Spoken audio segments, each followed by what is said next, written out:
Alright, good morning everyone. It is Saturday, except it's not as early, but it is so surprising. It is basically 7 o'clock and look at how dark it is outside. I hate fall and winter. I love it when it's bright outside and it's warm and it's not cold, and I just can't stand it. It's 52 degrees today, so we got one of my NF sweatshirts on, and I brought another jacket because it's supposed to get in the 60s at some point, but it's supposed to be super windy, like 20-mile-per-hour winds. So I'm a little worried about, the tent and just that whole setup. So I'm kind of going back and forth. I might not even set up a tent. I personally have no issue sitting in the sun, and it's only going to be like a 3-hour market. So I'm honestly considering just not doing a tent and just not having to deal with like the issue of the tent flying away. Even though I have weights, they're not like super weighted, so I probably won't set up a tent. But this market's gonna go from 8 o'clock to 11 o'clock today. It's 7 o'clock. It's like a 10-minute drive for me, so I'm gonna go ahead and head over, and I'm gonna really hope that the wind isn't too crazy this morning, because my horses are outside and they hate the wind, and I was unable to find anyone that could help me. So we're gonna see how this goes.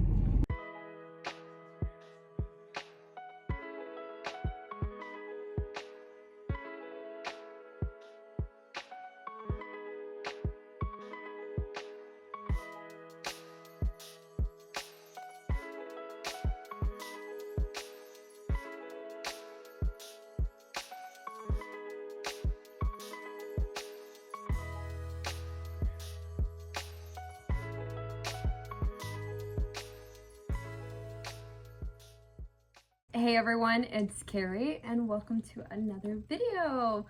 So I want to start off this video by saying thank you everyone who has subscribed recently. My cat Skitty, she's looking at me like she's got to get up here. But I want to say thank you guys so much for everyone who's been supporting me recently, and here's to hoping this week will be better. But we take one day at a time. One day at a time. Today's video is going to be focusing on my Saturday market recap, and this was the weekend that we actually changed the hours for the market. It was 8 o'clock to 11, so it did change a little bit my morning. It actually was a little bit nicer in the regards that I was able to eat an actual breakfast. Well, I say that, but I literally toasted a piece of toast and then put soy nut butter on it because I am definitely allergic to nuts, and I put soy nut butter on it, and then I cut up a banana, and I absolutely hate bananas. I don't know if anyone else can relate, but they need to be borderline unripe. They can't be squishy at all, and I hate it when it gets mushy and too sweet. I can't eat it. I cannot I will throw up.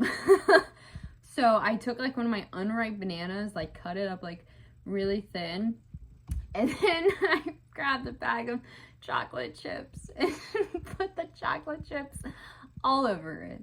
So it was just a good, a good start to the day. I take this, eating healthy so seriously.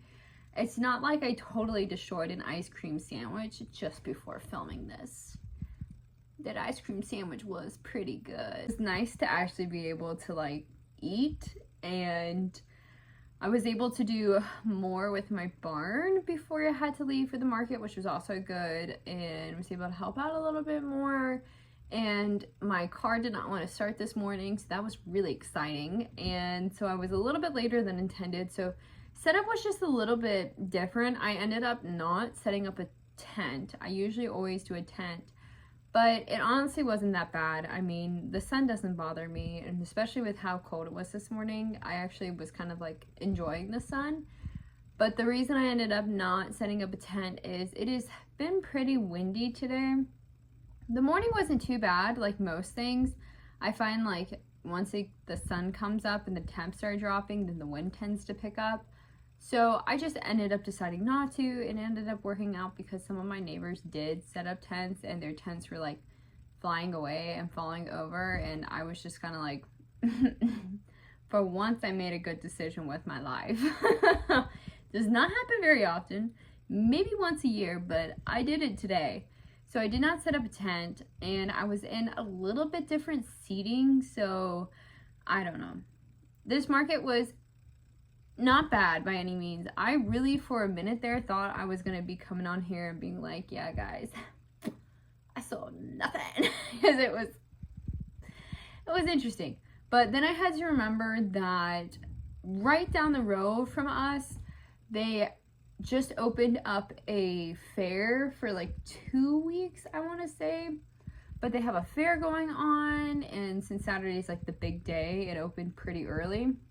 So they had the fair going on, and then with it just being October in general, there's like a lot of fall festival type scenarios happening most weekends. So I definitely kept that in mind as it like went on. I was like, okay, it's not necessarily just, there's a lot of things going on. So I'm definitely very thankful for the fact that I even sold something, considering that I think my first item I sold was probably at like 9:40, I want to say. So I was definitely getting a little scared, because once we were hitting like the last hour, it's like, okay, it's nothing gonna sell. But I was able to sell a few things, so I was very happy about that, because I'm gonna probably do my Monday market, and I will not be doing this market next Saturday since I will be horse showing, and I'm undecided still if I'm gonna end up doing that Sunday market. I'm just going back and forth. I think I'm actually going to send an email out to see with my market that I had put my entry in for November if I happen to get in or what, just because I had attended or I had applied to their market in spring and had gotten in, but they kind of waited a little bit to the last minute to notify. And I'm just a wee bit worried if they do that and if I'm not prepared. So I might just send an email and be like, hey, do you know when you'll let applicators know if they got in, just so I can like prepare. But iffy on the Sunday market, it might just be a little too much, and the drive might be a little difficult to do for what I have right now with work. But that's kind of where I'm at. So let's go over what I sold. In total, I sold about, I think I had, on here it says 6, but I want to say I had actually like 7 separate orders. And today I had made those really adorable sunflower turtles that I thought would sell.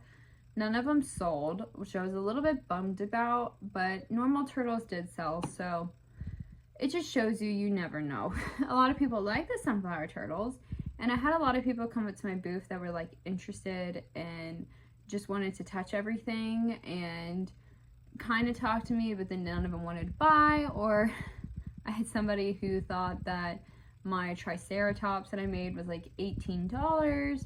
And I had a few people that like their kids would grab the more expensive items and then they would like try and run off with them, or they would do something with them. And then I'd be like, well, you know, that's like $50 or $60, and then they're like, oh, we can't spend that, that's way too much. I'm like, okay, well, they just asked me beforehand. But that's just market life, I think. That's just pretty normal. So I have everything on my computer today, so we will go through this, and yeah. So the first thing I sold, which I think was like 9:40, getting closer to 10, was I ended up selling one of my little witch cats.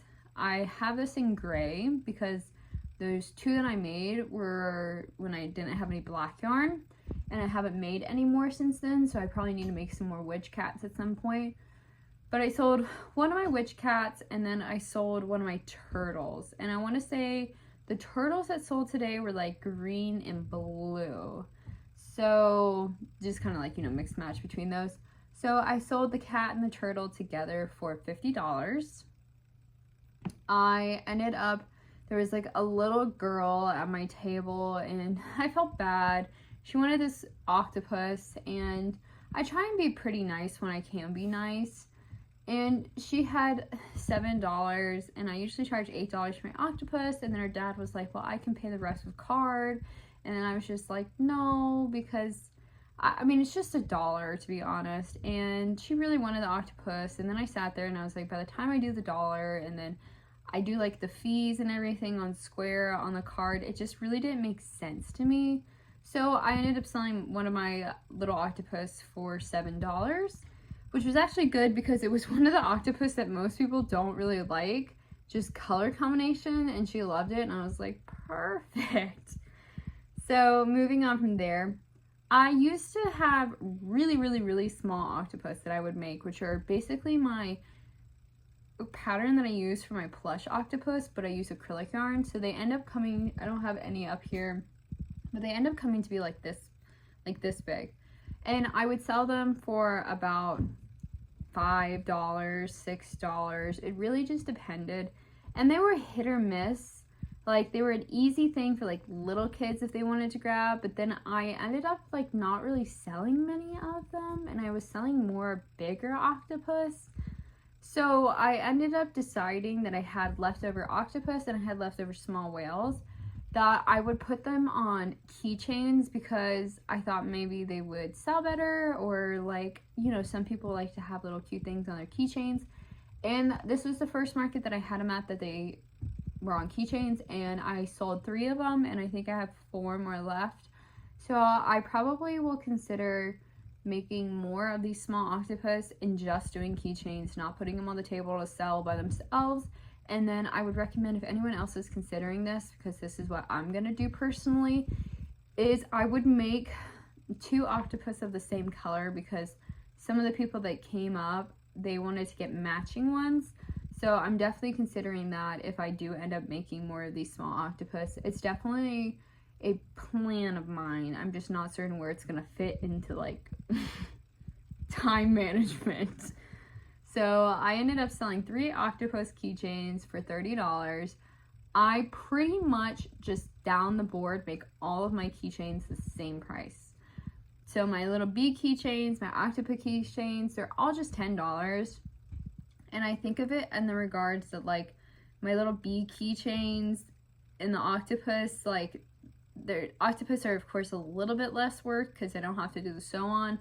So maybe I charge a little under on the bee than maybe other people would, but then I kind of make it up on the octopus, you know, kind of those things. I don't do keychains as much. I have had quite a few people who come back and said that the keychains or like the yarn has ripped, and I always ask them, well, what are you kind of doing with them? And then usually it's along the line of like kids ripping the thing out because they're using them as play toys and everything. And so typically when I have like a little kid who's interested in keychain, I generally point them in the direction of the larger bees because, well, 1, they're a little bit cheaper, but 2, they are definitely going to be less likely to rip with a keychain, because I've seen some of the kids who just like, and I try my best to secure those things and put it around a lot of yarn, make certain it hopefully will stand up, and I've seen some of them that will just like rip it.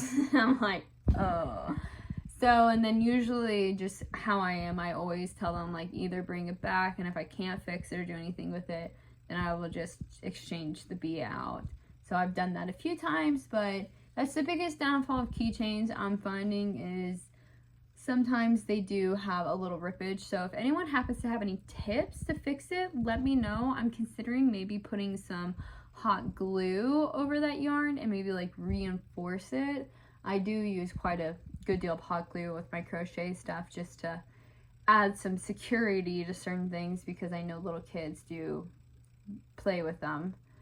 So after that, I ended up selling a normal bee, and then I sold a peach colored chicken, which I was kind of happy about because I've had this colored chicken forever.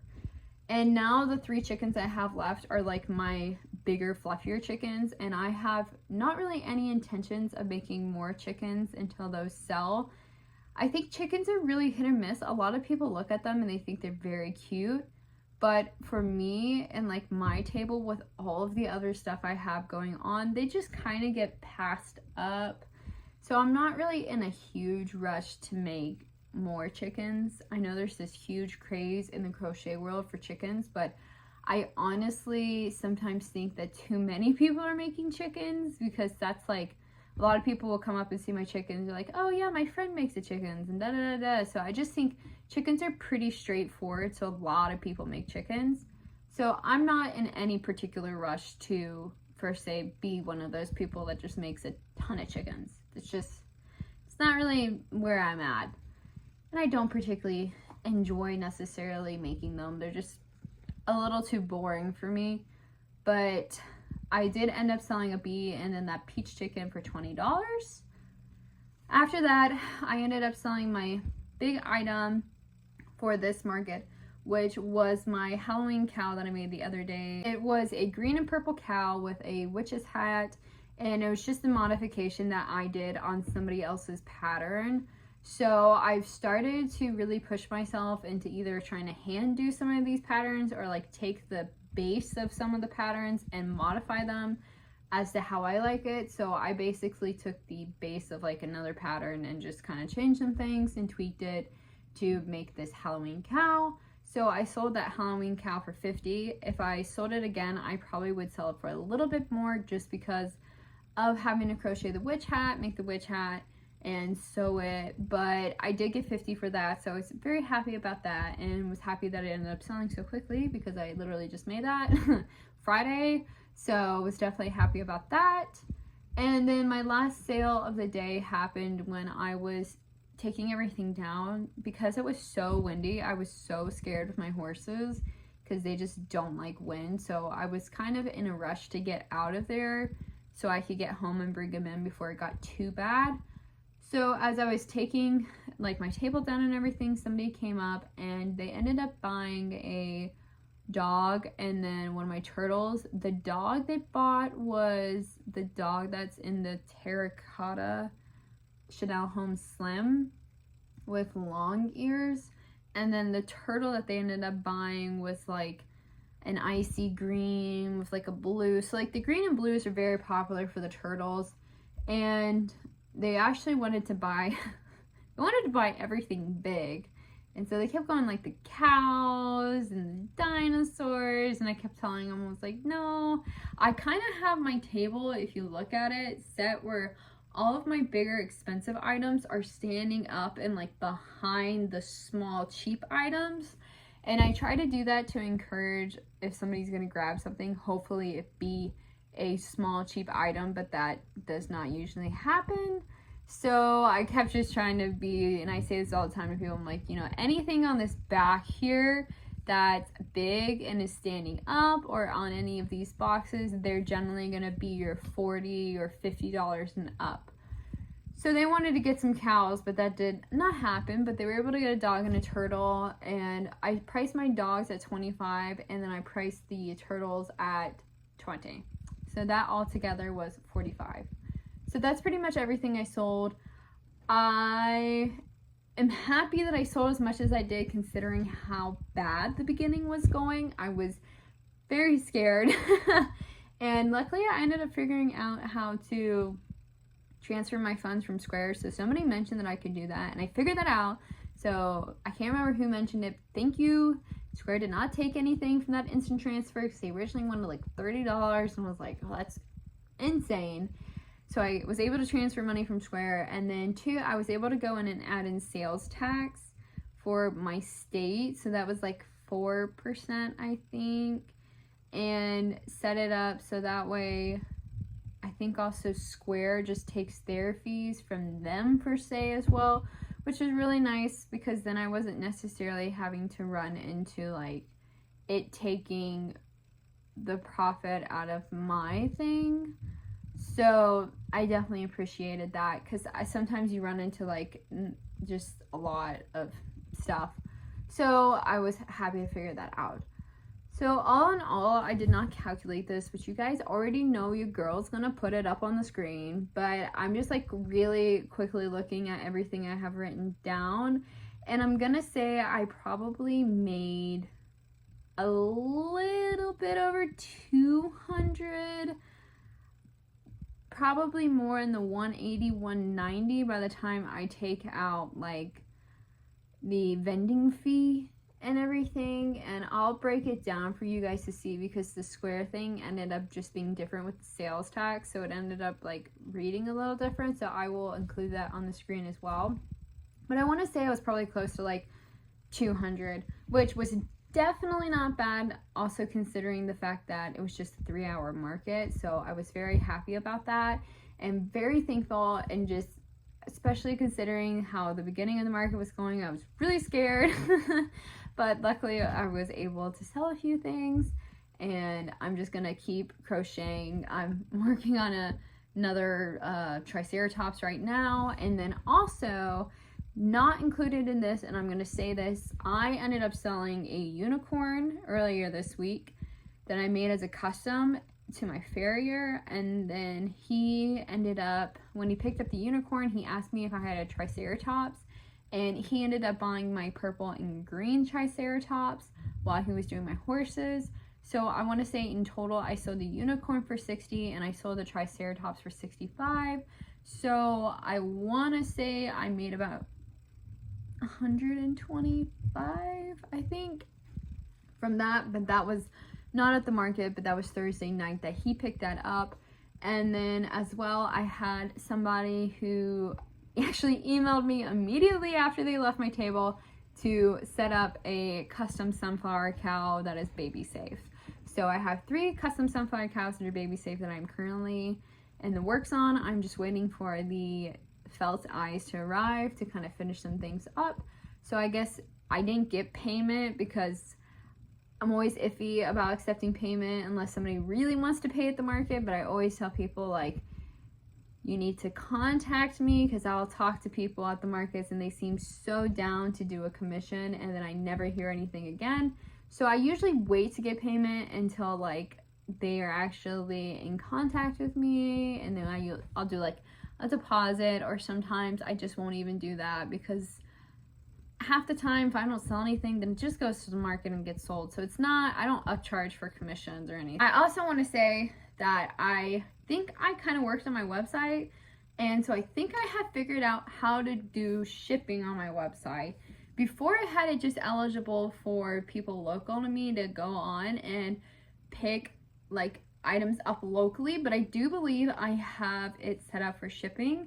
So if any of you guys ever want to buy anything, the option is there. You don't have to, but if somebody did, I definitely would want to make a whole video about packaging the order up because I've never done that before, and I think that would be so cool. That was pretty much my #1 goal when I was doing polymer clay jewelry, was I always wanted to pack somebody's order up, but I never sold anything with polymer clay in person or like online, so I never got that opportunity.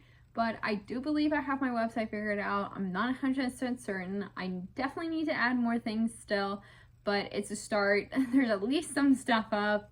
So if you guys want to check out my website and just give me pointers, I am not doing it through Etsy. I'm doing it through Squarespace because Squarespace already, I had a website due to my blog and my podcast. So I ended up just adding like a section that will say Traveling Pony Studio, and the other stuff will be like my blog and my podcast and everything left over from there. But thank you guys so much for watching this video, and if you enjoyed it, leave like a like, subscribe, and if you want to comment, that would be amazing, and I will try and get back to everyone's comments as much as possible. And I am going to go watch, I just started season 3 of Outlander, so I'm going to watch Outlander, finish crocheting this dinosaur, and eat some pho tonight because it's getting cold and it is fall weather, and I'm so happy. It's the only good thing to come from fall and winter time. So see you in the next video. Bye!